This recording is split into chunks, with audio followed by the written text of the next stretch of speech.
Bonjour à toutes et à tous, très content aujourd'hui de vous retrouver sur ma chaîne YouTube. Je suis en compagnie de Marc, bonjour. Bonjour.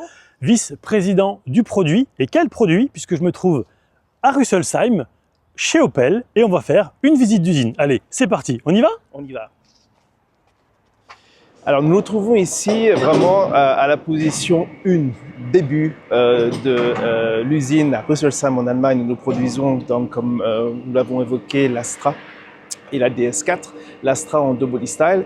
Et quand je dis c'est la position numéro 1, ça veut dire que nous avons en face de nous des bobines d'aluminium. Ces bobines, en fin de compte, vont servir à quoi? Vont servir à faire la structure du véhicule Astra et Astra 5 portes. Donc nous avons les deux body style.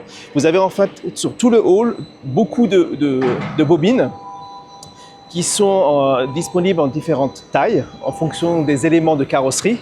Et vous voyez actuellement donc la prise d'un des rouleaux qui va se diriger vers la presse que nous avons ici un peu en arrière. Donc après la première phase de stockage, la dépose de la bobine en métal, nous arrivons au process numéro 1. Le process numéro 1 correspond à quoi? Nous ouvrons la bobine en métal, la déposons sur cette machine qui permet d'ouvrir la bobine. Une fois que la bobine est disponible et ouverte, nous voyons le passage de la pièce en métal dans une première machine. Cette machine va faire quoi? Cette machine va faire le process numéro 1, à savoir couper les pièces dans la bonne dimension pour le process suivant qui sera expliqué dans quelques secondes. Donc on a vu le rouleau qui était en fin de compte encore pratiquement entier sur la bobine, et là c'est la phase de coupage. Donc on voit très précisément ici en face les premières plaques qui sont coupées dans la dimension nécessaire de façon à faire le prochain process. Cette presse, sur le côté droit, nous voyons différents éléments qui sont en fin de compte des moules qui sont adaptés à chaque véhicule. Et ces moules peuvent être pris et mis sur la presse en fonction des besoins de la production. Donc comment cela fonctionne? Une feuille de métal rentre dans la presse. Après différentes opérations, par exemple, en prenant le cas de la porte, il en sort un côté de porte complètement terminé qui peut être utilisé dans le prochain shop. Presser donc différents éléments. Quand je dis différents éléments, ça peut être tant bien des portes intérieures, extérieures de portes pour différents véhicules, car ici, à Rüsselsheim, nous ne produisons pas uniquement des éléments pour l'Astra, pour la DS, mais également pour le Grandland à Eisenach. Nous sommes ici sur un poste de soudage. Nous voyons ici un panneau latéral d'une Astra. Ce panneau latéral va être positionné sur différentes stations et va recevoir des renforts. Une fois que les renforts seront soudés, le panneau latéral va être stocké sur la position que vous voyez sur la gauche, de façon à être transporté pour à la prochaine station. Donc vraiment un point très important pour s'assurer de la rigidité de la carrosserie des panneaux latéraux. Alors, après la production de pièces qui sont visibles pour le client, nous faisons des contrôles réguliers dans cette pièce qui permet en fin de compte de voir de manière très précise, après avoir fait plusieurs contrôles, s'il y a encore un défaut possible sur une pièce visible de l'extérieur. Nous avons ici par exemple le toit de la Grandland. Nous avons mis un produit qui est un mix d'eau et d'huile qui nous permet, grâce au liquide que l'on a mis sur le toit, de contrôler et en fin de compte de confirmer, comme on peut le voir actuellement, que la pièce est parfaitement utilisable pour la production du Grandland à Eisenach. Ce process est fait bien évidemment de manière très régulière, que ce soit pour les portes, que ce soit pour les capots et que ce soit pour les éléments extérieurs de la carrosserie. Nous nous trouvons ici à une station où le véhicule a subi l'ensemble des parties d'emboutissage. Les portes avant-arrière ont déjà été fixées sur le véhicule et nous procédons devant nous au montage de l'ayon arrière et également du capot avant. Donc comme on peut voir, tout est automatisé. Le contrôle de mesurement, les capots arrivent automatiquement et étaient fixés à travers l'utilisation des robots qui se situent à droite et à gauche du véhicule. L'opération est très similaire pour le hayon que nous voyons un peu plus en arrière. Une fois le montage terminé, les robots vont quitter leur position et le capot ainsi que le hayon vont reprendre une position fermée. Cette opération est maintenant terminée et le véhicule avance pour procéder au contrôle. Contrôle pour s'assurer que la qualité du montage des éléments, tant les portes, capot, hayon, mais également l'ensemble de la carrosserie, soit parfaitement ajustée. Une dernière opération sera réalisée manuellement pour s'assurer que le véhicule puisse quitter l'environnement dans lequel nous nous situons pour aller au prochain shop. Phase finale avant d'envoyer le body en direction de la peinture. Passage à travers des robots qui ont contrôlé l'ensemble des points importants de la carrosserie. Nous voyons sur les écrans les points qui sont positifs et les points qu'il faut contrôler.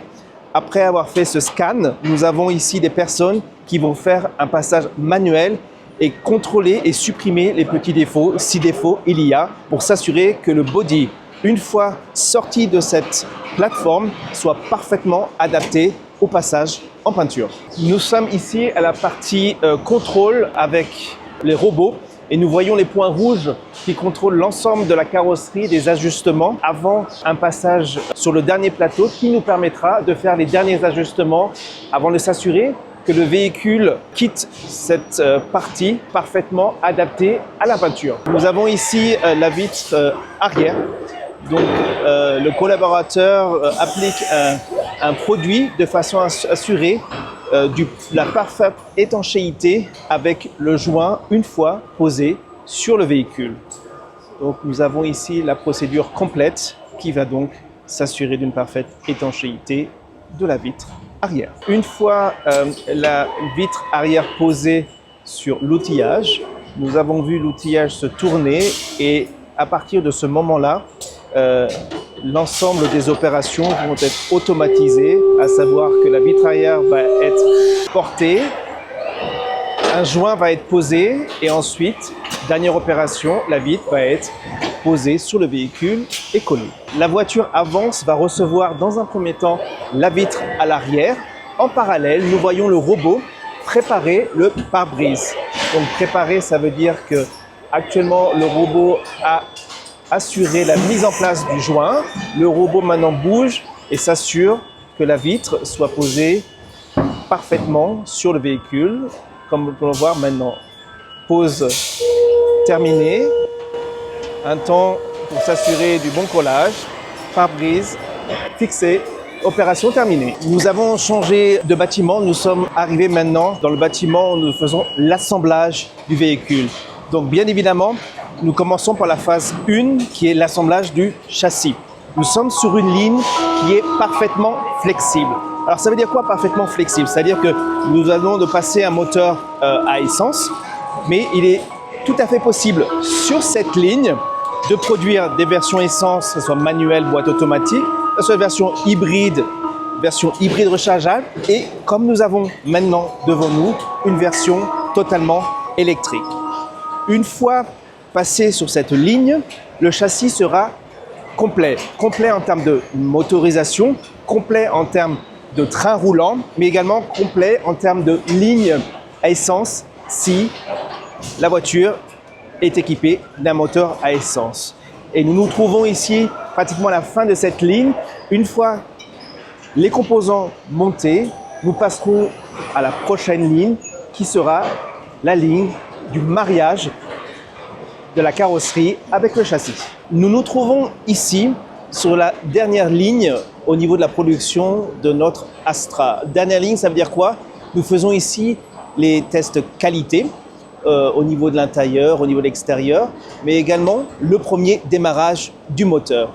Une fois que le démarrage du moteur sera réalisé et tout se passe bien, le véhicule va quitter cette dernière ligne de production pour passer au dernier step, le contrôle du véhicule à l'extérieur. Nous avons quitté la ligne de production, nous passons ici au premier test de véhicule. Nous avons sur ce poste 3 tests.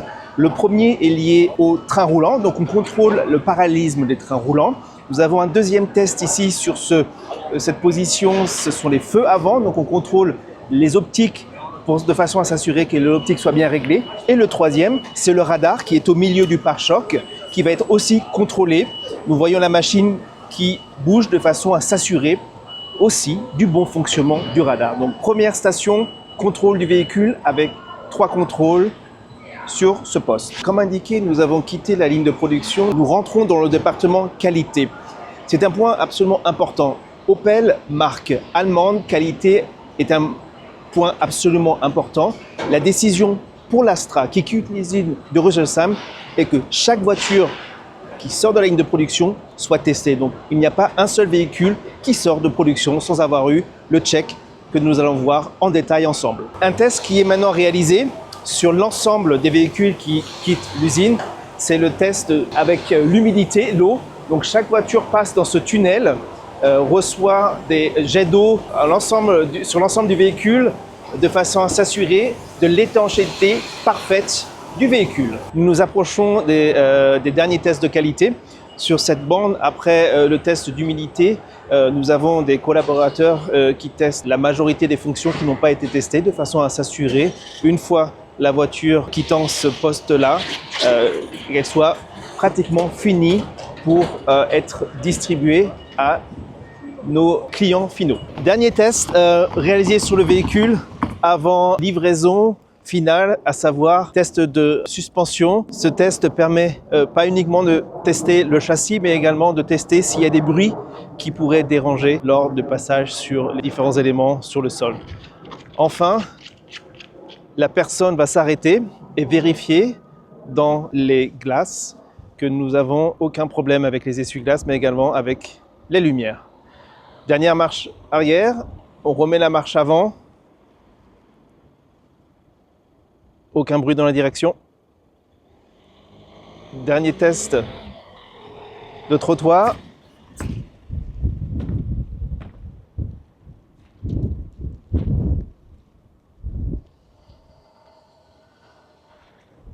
Test terminé. C'est ici que la vidéo relative à la visite de l'usine Opel à Rüsselsheim se termine. J'espère que ça vous aura plu. Un immense merci à tous les intervenants, que ce soit Wim, Mathias, Marc ou encore les différents intervenants au sein même de l'usine. Ils ont vraiment été tous super sympas, accueillants, fiers aussi de montrer le savoir-faire made in Europe, made in Germany. Donc ça, c'est aussi quelque chose d'extrêmement important, surtout aujourd'hui, à l'ère, je ne veux pas dire du tout électrique, mais enfin, il y a d'autres concurrents qui arrivent et le fait de produire en Europe, et en l'occurrence, vous l'aurez compris, en Allemagne, c'est super important, notamment pour préserver les emplois. Si ça vous a plu, je vous invite comme d'ordinaire à vous abonner, à liker, à partager. Si vous avez des questions, j'y répondrai avec grand plaisir. Et encore une fois, merci beaucoup pour tout. Vielen Dank für alles. Tschüss.